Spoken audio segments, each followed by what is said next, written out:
भूकंप तबाही मचा सकता है, जल जला ला सकता है। ऐसे में सवाल उठना लाजमी है कि क्या ऊंची ऊंची इमारतों में डेवलपर्स ने भूकंप रोधी मानकों का पालन किया है?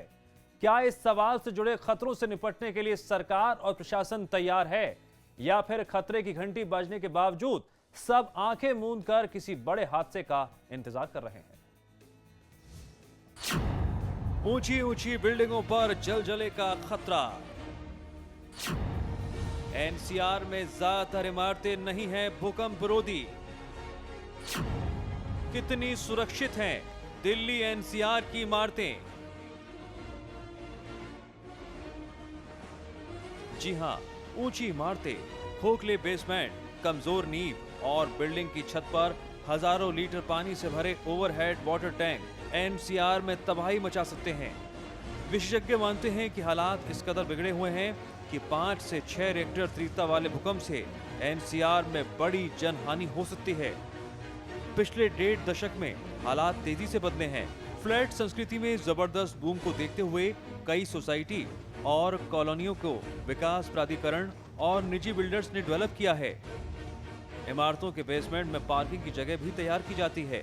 भारत सरकार के मानव संसाधन विकास मंत्रालय और राष्ट्रीय आपदा प्राधिकरण ने सभी राज्यों में सर्वे कर दुर्घटना के लिहाज से सबसे खतरनाक जिलों को चिन्हित किया था। फिर भी लापरवाही और नियमों की अनदेखी बरकरार है। अथॉरिटी के अफसर, भूकंप विशेषज्ञ और स्ट्रक्चरल इंजीनियर भी इस खतरे को भांपते हुए क्यों अनजान बने हुए हैं? क्यों दावे किए जा रहे हैं कि सब कुछ ठीक ठाक है? ये बड़ा सवाल है। भूकंप रोधी इमारतों में पिलर बहुत महत्वपूर्ण होते हैं। आपस में जुड़े हुए पिलर पर इमारतों को खड़ा किया जा रहा है और ऐसे में ईंटों से बनी इमारतों का नहीं बल्कि कंक्रीट का इस्तेमाल भूकंप के झटकों से बचने में कारगर साबित होता है। वर्तमान समय में अगर हम बात करें तो दुबई में बनने वाली इमारतों में इसका इस्तेमाल किया जा रहा है। अर्थक्वेक सेफ्टी कोड का धड़ल्ले से उल्लंघन किया जा रहा है। हालांकि एनसीआर में अब तक आए भूकंप के झटके हल्के ही माने जा रहे हैं, मगर खुदा न खास्ता अगर ये भूकंप तेज हुआ तो क्या होगा, कोई नहीं जानता। बावजूद इसके जिम्मेदार महकमे आंखें मूंदे हुए हैं। यहाँ कई तरह के सवाल खड़े हो रहे हैं, लेकिन इन सवालों का जवाब आज तक नदारत है।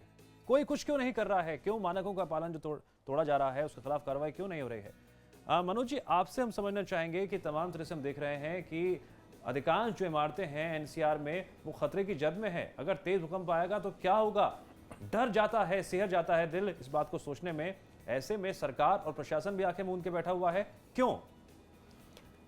ये तो सवाल सबके सामने कि सरकार आंखें मूंद करके क्यों बैठी हुई है। जब भुज अर्थक्वेक आया था गुजरात में जी, उसके बाद सरकार चेती थी और उन्होंने फटाफट कुछ नियम बनाए थे।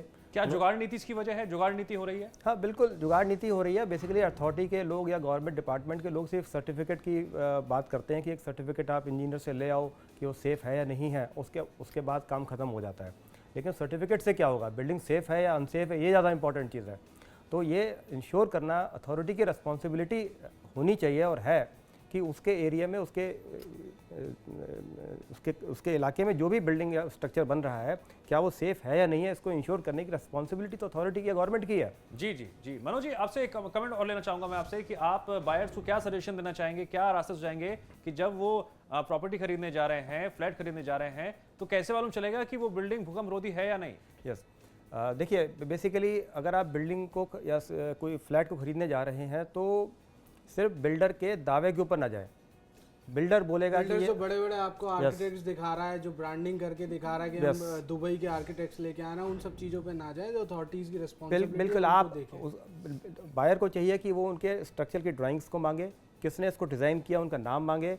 इसके अलावा जैसे आप एक डॉक्टर के पास जाते हो और डॉक्टर की बात से अगर आप सेटिस्फाई नहीं हो तो क्रिटिकल आपको प्रॉब्लम होती है तो आप दूसरे डॉक्टर से भी कंसल्ट करते हो। जी। तो जो ड्राइंग्स आप उस बिल्डर से लेते हो, उस ड्राइंग्स को आप किसी और स्ट्रक्चरल कंसल्टेंट को, एक्सपर्ट को दिखा सकते हो। उनसे पूछ सकते हो क्या ये बिल्डिंग सेफ है। अगर वो आपको कहते हैं कि हाँ ठीक है, देन आप उसको खरीदने जाएं। कम से कम एक सेकंड ओपिनियन जरूर ले उसके बारे में।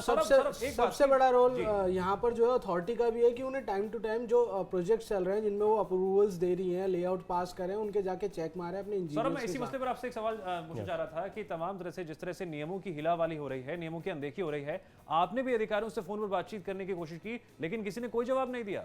मैं बता दूं आपको, अथॉरिटी तो अपनी रिस्पॉन्सिबिलिटी से पूरी भागती है, इसमें सरकार को तो नुकसान होता ही है। चाहे मैं कहूं कि अगर कोई प्रोजेक्ट लॉन्च होता है तो बिना अप्रूवल्स के प्रोजेक्ट लॉन्च करने देती है अथॉरिटी, कोई एक्शन नहीं लेती है, उससे सरकार को कितना लॉस हो रहा है, अथॉरिटीज़ को कितना लॉस हो रहा है। लोग पैसा खिला के अप्रूवल से ले लेते हैं, इससे क्या नुकसान किसका हो रहा है? बायर्स का हो रहा है अल्टीमेटली, जो वहाँ पर रह रहा है। झेलना किसे पड़ेगा?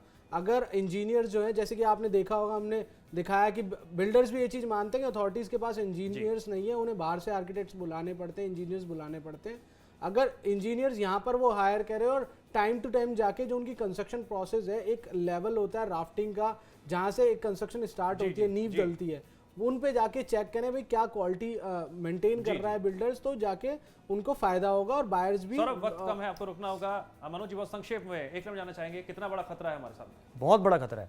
अगर हमारे एनसीआर में 7 इयर्स के ऊपर का अर्थक्वेक आता है तो बहुत डिस्ट्रक्शन होगा, बहुत ज़्यादा डिस्ट्रक्शन होगा, इसको इमेजिन करना भी बहुत मुश्किल है। चलिए मनोज जी, इस चर्चा में जुड़ने के लिए आपका बहुत बहुत शुक्रिया, और सौरभ आपका भी बहुत बहुत शुक्रिया। और फिलहाल हमारे इस खास पेशकश में इतना ही। नमस्कार।